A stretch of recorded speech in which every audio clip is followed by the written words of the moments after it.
নমস্কার বন্ধুরা, welcome back to my channel easy recipe. আজকে আমি ধনেপাতা সংরক্ষণ করে দেখাবো কিভাবে ডিপ ফ্রিজে এই ধনেপাতাটা সারা বছরই ভালো থাকবে।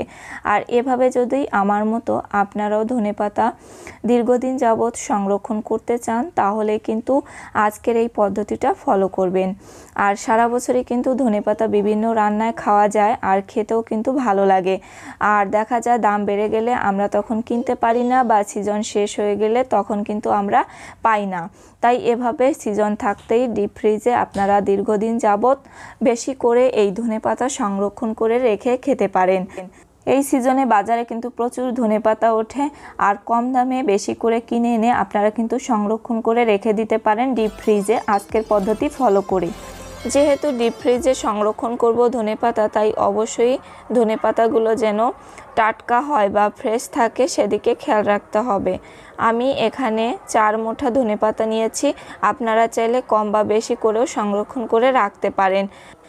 এই ধনেপাতাগুলোকে আমি পরিষ্কার করে বেছে নিব যেন কোনো ধুলাবালি পোকামাকড় না থাকে। আর এভাবে আমি এই ধনেপাতার গোড়াটাকে ছিঁড়ে ফেলে দিচ্ছি, আর সব ধনেপাতাগুলোকে আমি ছিঁড়ে পরিষ্কার করে বেছে নিব।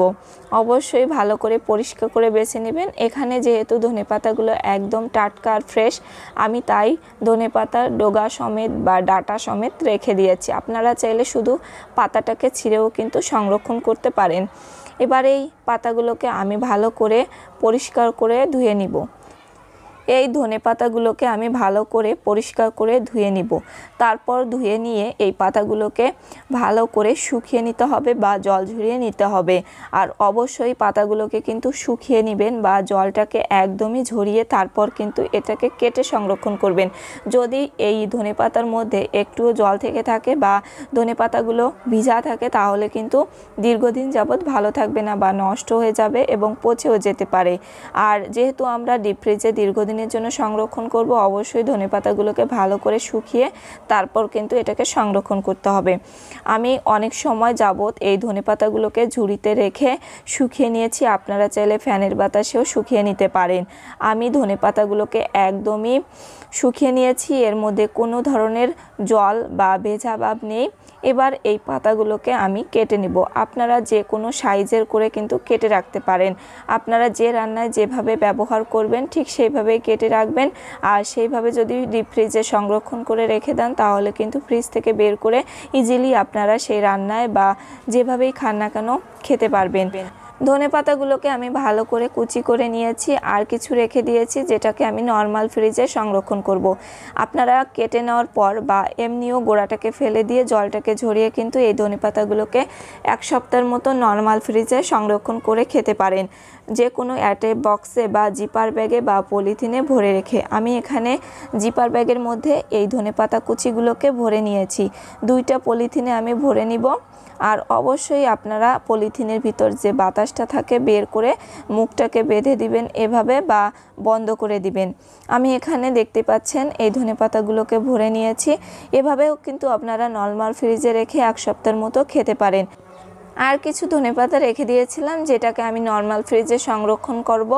এভাবে একটা জিপার ব্যাগের মধ্যে এই ধনেপাতাগুলোকে আমি ভরে নিয়েছি। এভাবে কিন্তু নর্মাল ফ্রিজে রেখে আমি 1 সপ্তাহের মতো খেতে পারবো। আর যে ধনেপাতাগুলোকে আমি কুচিয়ে রেখে দিয়েছি 2টা পলিথিনের মধ্যে ভরে নিয়েছি। আর এই 2টা প্যাকেট আমি দীর্ঘদিনের জন্য ডিপ ফ্রিজে সংরক্ষণ করে রেখে দিব। আমার মতো আপনারাও কিন্তু এভাবে ডিপ ফ্রিজে বা নর্মাল ফ্রিজে রেখেও কিন্তু ধনেপাতা দীর্ঘদিন ধরে খেতে পারবেন। সিজন শেষ হয়ে গেলেও আর কোনো চিন্তা থাকবে না। আর এভাবে যদি রেখে দেন কালার স্বাদ দুটোই একদমই পারফেক্ট থাকবে। ধনেপাতাগুলোকে আমি 1 সপ্তাহের মতো ডিপ ফ্রিজে সংরক্ষণ করে রেখে দিয়েছিলাম। এবার আমি একটু আপনাদের দেখিয়ে দেওয়ার জন্য বের করে নিয়েছি। দেখুন আগের মতোই আছে, সামান্য একটু বরফ জমেছে, এটা কোনো সমস্যা হয় না বরফটার কারণে।